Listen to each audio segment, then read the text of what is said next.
Namaste, everybody. Thank you so much for being here. First of all, I like to start off our webinars and our live streams for the Break the Warrior membership site with a big thank you for being here. You are doing amazing work. And the more you understand that the path to healing is a conscious one, it is a neurological path, it is a chemical path, it is a spiritual path, it is a cognitive path, it is a behavioral path. It all blends together. And it's a shame that psychology has cut spirit from the mental health arena, in my opinion. And the more we understand a holistic path, that our emotions matter, and we don't have to analyze every emotion to understand why it is that it's so easy to get stuck as a human being on the path, the life that we all have to live. And from a higher state of consciousness, I've been using my box as a prop, and I'll see if we can use it today because it's been super profound in the 12-week breakthrough coaching program that launched in July and Soul School, which launched in July. Members are loving it. So we'll see what comes up today because it comes up like automatically. It's not something I plan on doing often. So if I feel the need to use the props, I will. So that's what you're doing. Below the veil, everything sucks. Below the veil, your brain is like a ball of knotted yarn.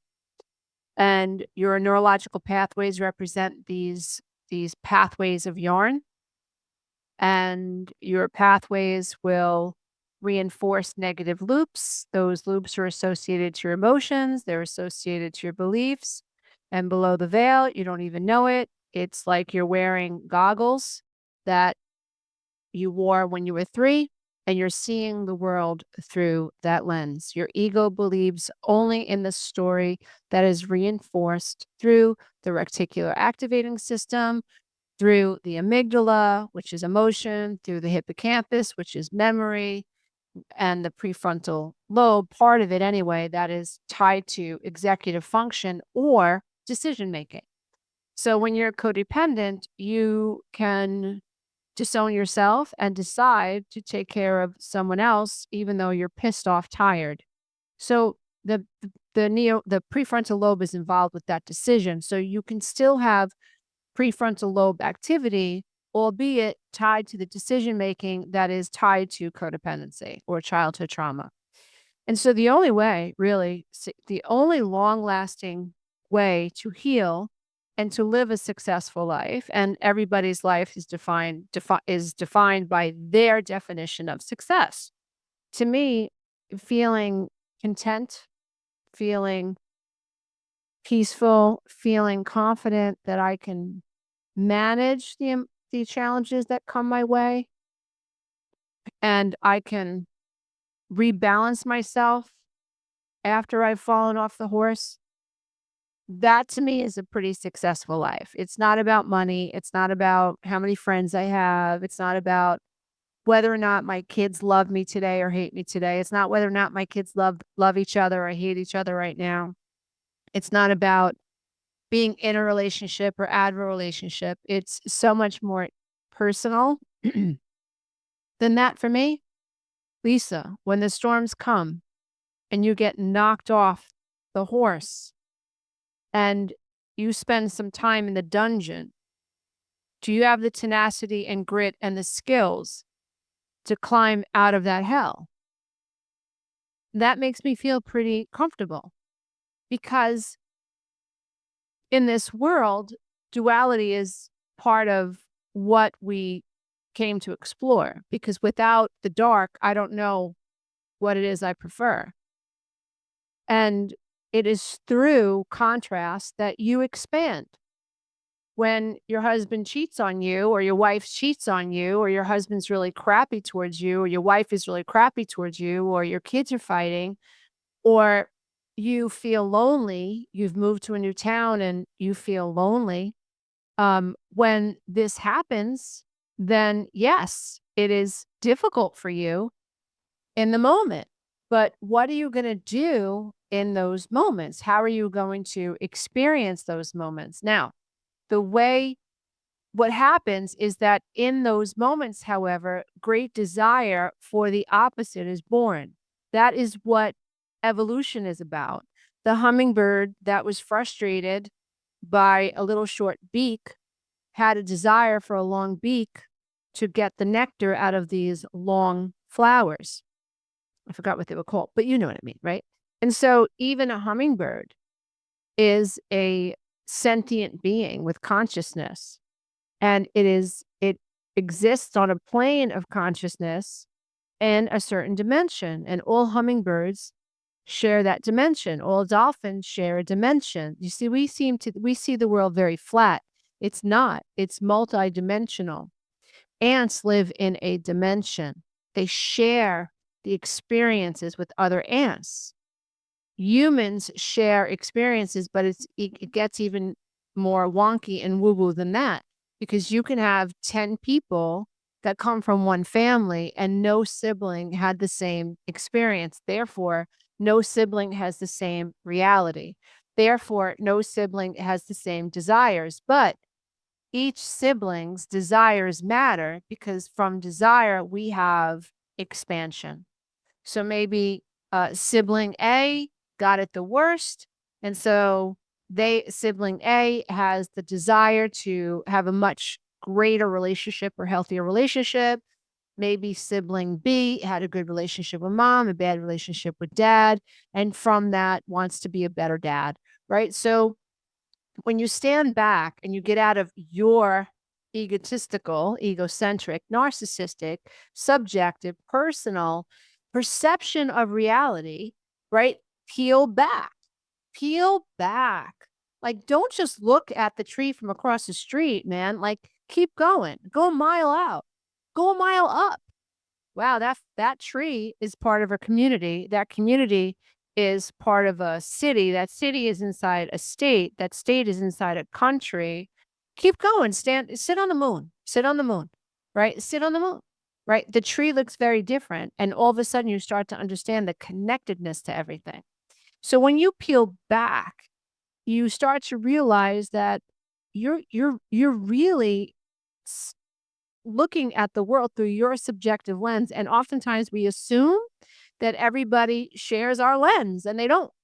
We could think we're the nicest mother in the world or the nicest friend in the world. And we can be coming off annoying to someone else or needy or way too quiet and hard to read. We don't know. We don't know. Have you ever noticed that the most simple things are the most profound? That we take for granted, right? The ability to breathe, the ability to walk, the ability to see, the ability to swallow, the ability to blink. Oh my God, lose the ability to blink, and trust me, you're gonna wish you could blink. Like, I never ever appreciated that I could blink. You're gonna appreciate it, right? So think about the most profound things. You eat a banana, it becomes an eye cellar, or the potassium. Your body knows exactly what to do with the potassium to help the SA node and the AV node of your heart, like pump, like positive and negative, right? Like it's a freaking pump. Your heart's a pump. What? Your body is all electrical. What? Like think about that. That's just absolutely incredible. And we take for granted that we can habituate our brain through conscious programming. Excuse me, that came out of nowhere. But we take it for granted. And it's like the simple things like, okay, let me set myself up the night before and not be lazy about it. Not be lazy about it. Let me actually set myself up for success tomorrow instead of like, whatever happens, que sera, sera. No, set yourself up the night before. I mean, I work on a calendar and I have like a month and a half, no, a year and a half of printout of calendars, and I'm way ahead. I'm like 6 months ahead lots of the time, right? Because it's setting myself up for success. And they've done so much research on this that if you write it down, think of it as writing a script in the quantum field, right? It's what Jim Carrey did, right? He wrote himself a check for $10 million. and I want to get paid $10 million. And he wrote himself a check for $10 million and signed it, right? And sure enough, like, it wasn't that long that Jim Carrey was offered a role for $10 million. Big believer in the quantum field and the absolute laws. And I totally respect and appreciate him because he's somebody that walks the walk, right? Even if you don't like him as a person, the man walks the walk, which is just absolutely incredible. So think about, like, wow, if I set myself up the night before, I have a much greater chance at meditating or journaling. And if I do it the next day, in the 12 steps, we say take it one day at a time. If I do it the next day, just worry about today or tomorrow, right? You're going to have great shifts in your life, great changes in your life. Also, in those early morning hours, once you give yourself that space, and if you do it consistently, what happens is you develop the sense of feeling safe in your body. So now, in a short amount of time, what starts to happen is now your inner being can send you impulses for what you would prefer. That can only happen in practice solitude, embracing the inner universe. Until you practice solitude, you're only gonna hear the noise. Gosh, gosh, gosh, gosh, gosh, gosh. You're not gonna be able to hear the calling of your heart. So this is incredible. And success is you in alignment with your authentic self and you moving towards your authentic self a little bit every day. So oh, I just saw my little people in my head. So that is my cue, my personal cue to bring out my little people. Yeah, they are. Aren't they so cute? Got them at Michael's if you're interested. So let's say when you're not in a meditative state, this is you, right? You're enmeshed with your thoughts, your emotions. That's all neurology and subconscious crap you're not even aware of, right? But when you go into meditation or you go into solitude or you start creating daily habits that set you up, you just, I'm committed. Radical self accountability, consistent inner work, and what was the first one I can't. Oh, conscious daily planning. You think I would know that, right? Like, I'm committed, not motivated. I'm talking about committed. So I have this intrinsic need to commit for myself and my life. And I also want to be a great role model for my children so they have no excuses to act like a victim and wait for people to serve them and wait for things to fall from the sky. We're not doing that, right? We're not doing that. You got to make it happen. So when you go into a meditative state, what starts to happen is you start to create some space. And in this space, your higher self can talk to you and you can hear the wisdom of your higher self. What does it sound like? It sounds like maybe sometimes it might say, take a bath. Or it might sound like, call your mother. It might sound like, let that go. It might sound like, you know what, buy that stock. It might sound like, don't eat that anymore. It might sound like, call the doctor. It might sound like, it's time to love yourself. But you can't hear higher self when you don't have solitude. Because when you are not creating that sacred space, and that's up to you to create that sacred space is not going to come to you. You have to call it in. You have to say, I want it. You ask for it. You believe that you can do it, and then you receive it. It's you. You are the conscious creator of your reality. And if you're not, then you're created by default. And so it's up to you to figure out, where is my resistance? What am I in resistance to? Like, what is this all about? What's the tight shoe? How can I take the tight shoe off? What is it? What is it that's holding? That's your work, right? I just make you aware of it and then offer you some actionable tools because that's what adult children need. We need freaking tools. We need tools more than we realize we need tools. So when you meditate, what starts to happen is you create a space. And in that space, in the solitude, that's when you can actually hear your higher self. Then it's up to you to act on what you heard. And when you commit to that practice, that's when your life takes off into a completely different direction. And it's going to be a lot better, even if that initial break is pretty painful. And sometimes it is. Okay, so you are basically this spectrum between dark and light. We all are. We live in a world of duality, whereas there's night and there's day. There is good and there's bad, right? So everything's duality. So this represents you. When we are in the dark, we are far away from our light. So that day in the car, I heard, "You look like shit today," right? So that was my mother's dark voice towards me. And it got inside my head. And I was now, let's say this is awareness, I could see it. And I knew I had to move the needle down the line and become more self-loving, okay? But it was my consciousness, the observer in me, that recognized the dark thought, and I caught it. So that was my process, year one. If it's okay, we'll use the diagram again. Very simple way to know if it's new or old programming. You have to stay up here, objective awareness.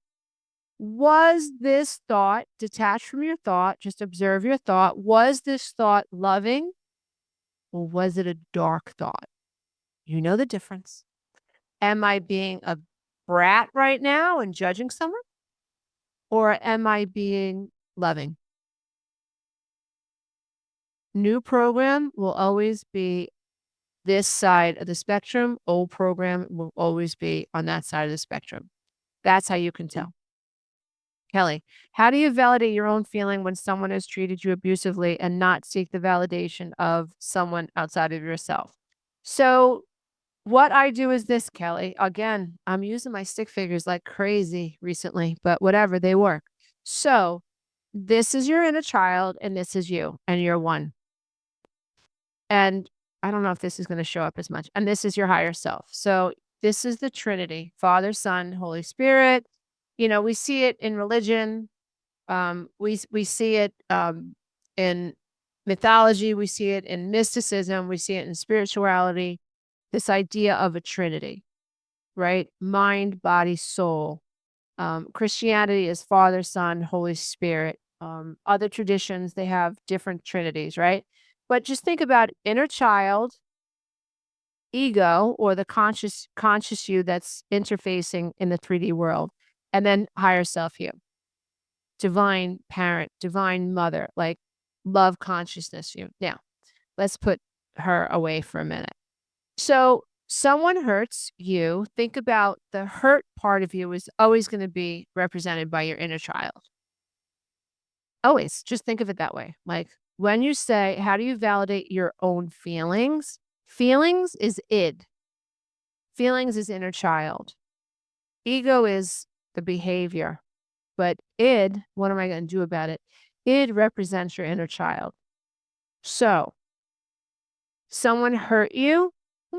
You have to conceptualize and think in symbols. Who's hurt? Higher self ain't hurt, right? Hold on. Your higher self is like, whatever. Higher self is not hurt. Higher self is like, what is Kelly going to do with this information right now? How is Kelly going to deal with this? Is Kelly going to choose the dark or is Kelly going to choose the light or somewhere in the between, some gray zone? What's Kelly going to do? Higher self is not struggling. So the conscious you then says to your inner child, right, that this was abusive and that hurt. And the inner child feels seen.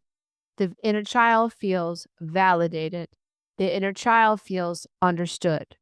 Now, the ego you, which is designed to protect the id, will be, let's just say, validating the inner child. Validating the inner child. Right. That's amazing. Now, let's go to, rather than higher consciousness, we're going to go to highest consciousness. We're going to go to a facet of love consciousness, or the part of you that has the ability to observe the id and the ego. So let's say it's a facet of your higher self. Remember, everything's a spectrum.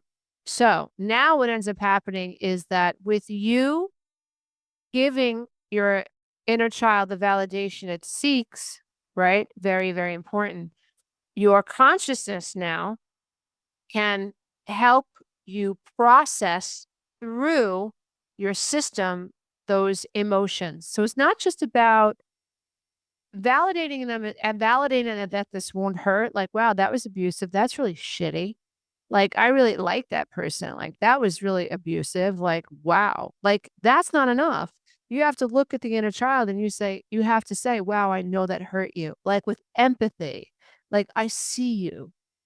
Right now, the beauty of that is that if you hold the space for the inner child, you hold the space. Like, imagine there's like energy emanating from the inner child, and that energy is the negative emotion of grief. Okay, so you think you would want to die, and maybe you would. So what? Maybe it would be that strong for you. You're judging yourself. You're in resistance to what is human for you. I can hear some judgmental belief system that it's bad to want to die or to lose the will to die. No, it isn't. That is just representative of how much you love this person. There's nothing wrong with losing the will to die because you're crushed because something so profound happened to you. It's actually very human, right? It's just very, very human. If you would ease up on this fear that you might have, you're projecting. You're projecting into the future, and that even in and of itself is not necessary. Just feel a lot of self blame and a lot of self judgment. God forbid one of your grandchildren passed away. You are already concerned that you might lose the will to die, and you might lose the will to die. I would imagine that many people that lose a grandchild or lose a child lose that go through that. That's completely normal. And you know what? It's forgivable. It's absolutely forgivable. That doesn't mean that you're going to take your life. It just means you'd be miserable. But you don't know what would happen through that experience. You don't know if you'd come through the other side. So I think that you're getting hung up on a fear and you're judging yourself because you have that fear and it's a very natural fear. So if you think about where is Malky? If you think about where is Malky's consciousness? If this is the dark and this is the light, where is Malky's consciousness? Malky, you're here. You're self-condemning. You're projecting this terrible thing into the future, and then on top of it, you're judging yourself for being so compassionate and loving about something devastating, which is so devastating. You're throwing yourself under the bus, right? So if you instead like observe the thought and then just said, I if that ever happened, I don't exactly know what would happen. I don't know how I would feel. And but perhaps if I wasn't so hung up on the fear of someone else dying, knowing that if my grandchildren child passed, look at it right in the face, my grandchild, my child that they would be in a better place, that they would be taken care of, and I would see them again. Maybe that's where you should start to loosen up this fear because it sounds like it's a knot, so we've gotta start somewhere. So I hope that that has been helpful. Thank you everybody for being here. Give us about 24 to 48 hours before we have the video edited and processed and added to the Breakthrough Warrior membership site. As always, thank you so much for being you and for adding to the conscious expansion of this beautiful, glorious planet and the human experience. Bye for now. Hey, if you love this content, don't forget to check out the next video, and you can go to my website and take the codependency quiz.